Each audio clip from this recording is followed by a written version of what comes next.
시장의 환경적 부분은 개선이 돼가고 있어요. 근데 심리적 측면에서 어떤 모멘텀이 만들어지지 않기 때문에 엄청난 폭발성 있는 재료임에도 불구하고 시장에서는 오히려 주가 하락을 했습니다. 트리거가 작동되면 순간적으로 주가가 급등합니다. 거래량이 어느 순간에 빵 증가하는 날이 올 겁니다. 최근 국내 2차 전지 업종 상황을 전해주신다면요?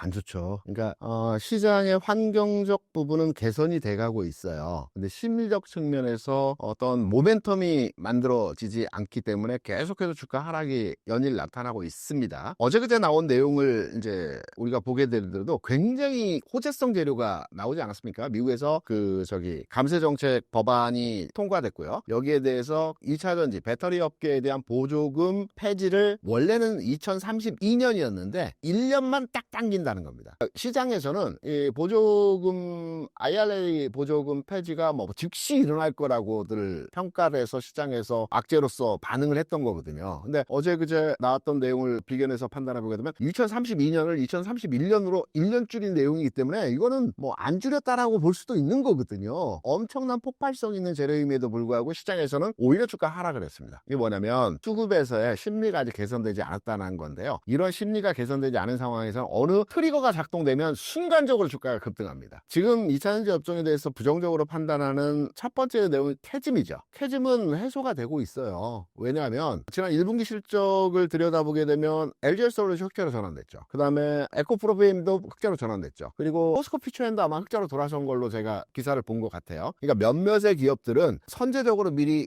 지난 4분기 대비해서 흑자로 돌아섰습니다. 가장 지난해 안 좋았던 캐즘, 그러니까 일시적 수요 감소 현상으로 해서 적자가 누적되고 있기 때문에 2차전지 업황에 대한 부정적인 내용들이 판단했던 내용이거든요. 근데 이게 몇몇의 종목 중심에서 선제적으로 흑자로 돌아섰다는 것은 두 분기 정도 확인되면 업황을 이해하는데 개선이 됐다고 우리가 보통 판단을 합니다. 그래서 캐즘에 대한 업황에 대한 부분이 개선이 돼가고 있는 과정에서 흐름들이 나타났기 때문에 캐즘 우려는 어느 정도 희석이 됐다고 볼 수 있어요. 두 번째, 유상증자 이슈죠. 유상증자 최근에 이제 몇몇의 기업들이 그 셀사와 큰 2차전지 업종의 대표주들이 유상증자를 실시하면서 주가 이제 물량 부담에서 못 가기 때문에 주가 빠져야 된다라고 많이 판단을 하시는데 전혀 다른 얘기입니다. 혹시 우리 피디님께서 삼성전자 유상증자를 하는지 궁금하시죠? 삼성전자도 유상증자를 해? 삼성전자 유상증자 많이 했습니다. 한 7, 8번 했어요. 그러니까 지금 최근은 아니고 한 20년 전, 15년 전 이때 한 10번 했는데 제가 한번 말씀을 드릴게요. 삼성전자가 1999년도에 5,600억, 대략 한 6천억 정도의 유상증자를 했어요. 그러면 6천억? 감이 잘 안 오시죠? 시총의 10%입니다. 그 당시에. 굉장히 큰 거죠. 그때 고객 예탁금이 4조였습니다. 그러니까 고객 예탁금의 1.5배 수준. 그러니까 지금 고객 예탁금이 56조인데 거의 7, 8조 원에 대한 유상증자를 했다라고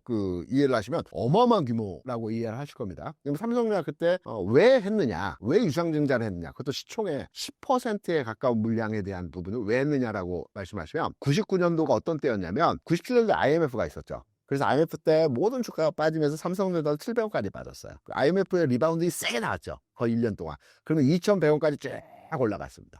그런데 2,100원에서 어떤 얘기가 있어요? 반도체 업황에 대한 캐즘, 반도체 미래 산업에 대한 부정적 이슈들, 그런 내용으로 주가 계속 빠지면 600원대까지 내려왔어요.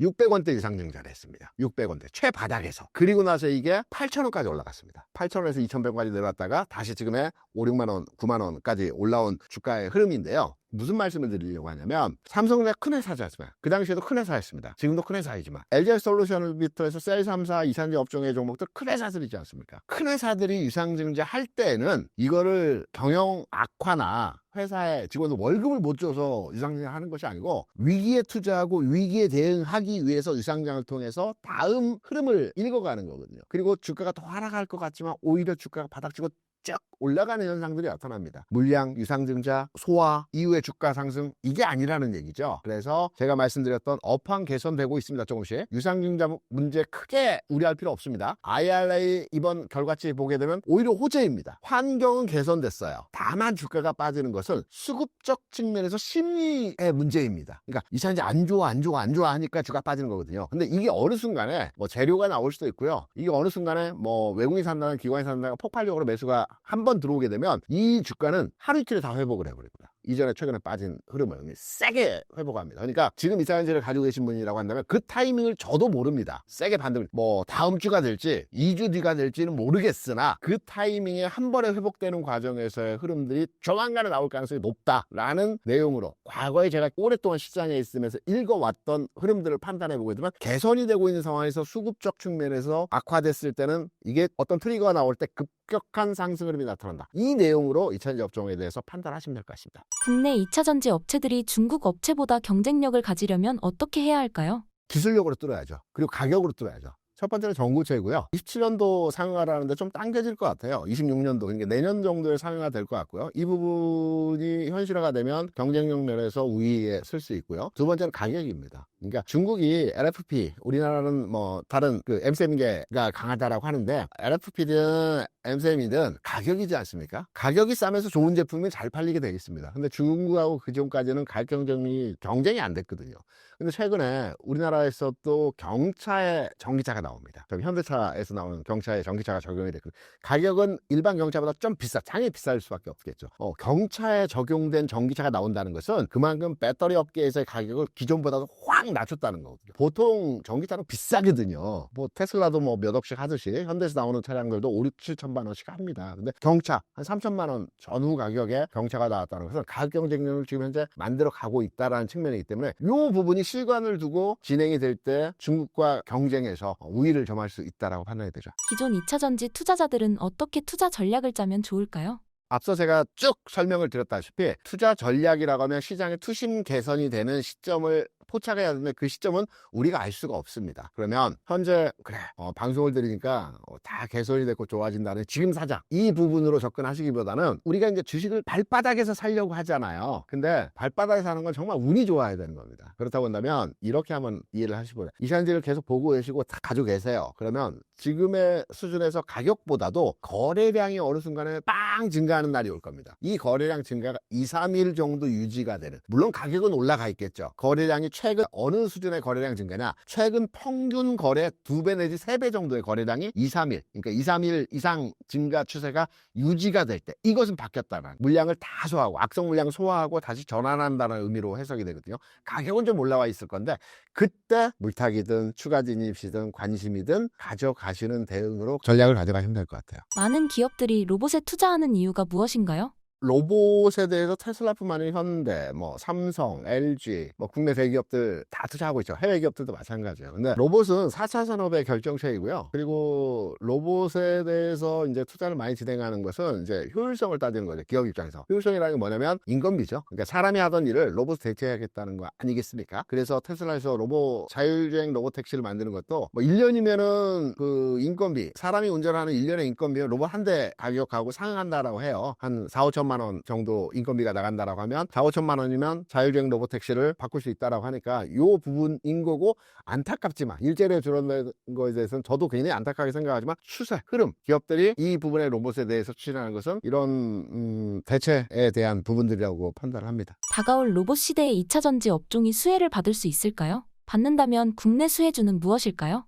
당연히 맞죠. 그러니까 2차전지와 로봇은 뗄래야 뗄 수 없는 불가분의 관계입니다. 우리가 2차전지를 지금 얘기하면 꼭 전기차만을 얘기해요. 테슬라의 생산 대수가 몇 대이고 이번 분기에 판매 대수가 몇 대이고, 전기차는 배터리 산업의 수많은 사업 부분에서의 하나입니다. 하나. 아주 극히 작은 부분, 작지는 않지만 하나의 부분이거든요. 앞으로 이제 로봇과 배터리 산업의 전략을 가져갈 때 특히 배터리의 체중에서 판단해 보게 되면 투트랙 전략으로 가져가야 될 것 같아요. 그러니까 우리가 배터리 산업과 배터리 종목에 대해서 판단하고 이해할 때도 전기차는 기본적인 베이스로 깔고 가고요. 그리고 ESS하고 로봇 전지 이 부분에 대한 앞으로 확장성을 가지고 판단을 해야 될 겁니다. 전력 수요 많이 증가한다라고 하죠. 미국 같은 경우는 땅덩어리가 워낙 넓기 때문에 송전탑을 1km, 우리나라 기준에서 1km 운영하는데 20억이 든다고 그래요. 탑을 세우고 이 전기선을 장착하는 게 20억이기 때문에 우리가 이제 그 소형 원전을 저기 수도권에 짓는 이유도 뭐냐면 저쪽 그 경남 쪽에서 원전에서 전기를 끌어오는 이 비용이 이 짓는 거하고 금액이 SMR 짓는 거하고 가격이 비슷하다고 해요. 그러니까 굳이 송전탑을 만들어서 환경을 피해 주는 것보다도 하나 만드는 게 똑같다라고. 미국은 그만큼 땅덩이가 크기 때문에 송전탑을 만들 수가 없어요. 그래서 대부분 ESS 저장 장치, 그러니까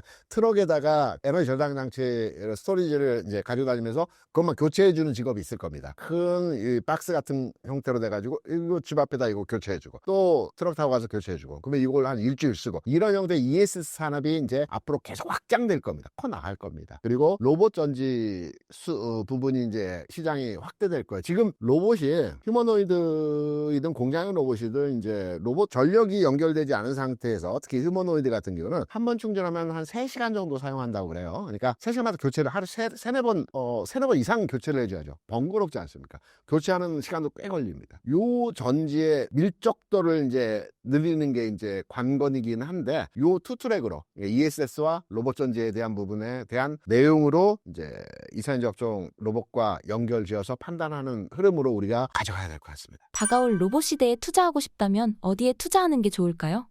국내 주식에 대해서 말씀하시는 걸로 이해를 해서 우리가 로봇주를 하면 뭐 한 30개, 25개 종목이 현재 있는 것 같아요. 근데 로봇주들의 그 재무제표를 보게 되면 다 안 좋아요. 하다못해 레인보우 로보틱스 자체도 적자입니다. 지난해 한번 흑자가 났지만 적자이고 성장산업이기 때문에 그러한 거고 당연한 결과치라고 판단하거든요. 그러면 여기서 뭘 봐야 되느냐? 현재는 돈을 못 벌고 있지만 매출이 큰 회사 위주로 찾아야 됩니다. 지금 물건은 수요가 있어서 많이 팔아요. 근데 생산 비용이 높아요. 지금은. 그래서 판매가 대비해서 수익을 크게 못 만들어내. 하지만 생산 라인을 가지고 있고 판매처를 확보하고 있기 때문에 매출은 좋습니다. 요런 로봇주 중심으로 해서 그 우리가 투자로에 진행을 해야 되거든요. 그래야 이런 종목들이 나중에 효율적 생산이 되었을 때 이익치가 극대화되는 겁니다. 그러면 로봇주 대표적으로 큰 주식은 레인보우 로보틱스 또는 두산 로보틱스를 우리가 삼성의 하이닉스 정도 되는 로봇주에서의 흐름으로 판단하시면 이들 종목이 매출이 아마 300억, 500억 정도 할 것 같아요. 제가 바라보고 있는 종목 중에 하나는 그 하이젠 RMM이라고 액추에이터 모터 부분에